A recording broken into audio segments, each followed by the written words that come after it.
remember there were real stars in the West End? People turned up with glitter, jewels, fur, just simply glamour. Well, meet the latest star who recently made quite a splash playing a royal on international television.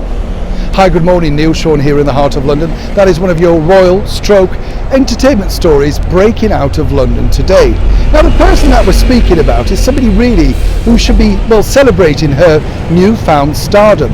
After all, she made a huge splash by starring as an iconic princess in the Netflix series The Crown.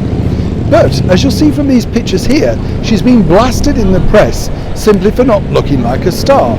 But one wonders if there's actually a real reason behind this. Now, the actual play that Emma Corrin is currently starring in is called Anna X, and it's all about a fake Russian socialite who managed to live the high life for quite a few years before being discovered as a fraud. It's a brilliant play, and sadly, of course, not being that well supported at the Harold Pinter Theatre. That's all due to lockdown, nothing to do with the pulling power of the cast or indeed the location of the theatre. But here's where the story for me gets interesting, because I don't know if you've seen these ongoing stories from Emma, who seems slightly badly advised, because recently we've had her changing her pronouns.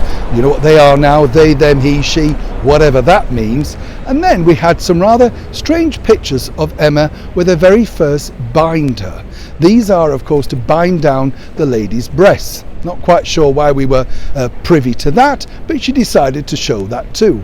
And then, of course, we saw her coming out of the theatre in these particular pictures. And a lot of people really were more angry at this, simply because to her she still remains, in many people's eyes, Princess Diana.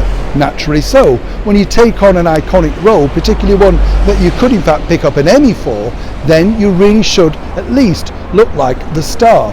A lot of people have attacked Emma. What I would say is, look, theatre is in a very difficult place right now. Lots of people are not attending simply because they dare not come back into London. They don't want to sit into a half-empty theatre. And more importantly, as ever, ticket prices are way too high.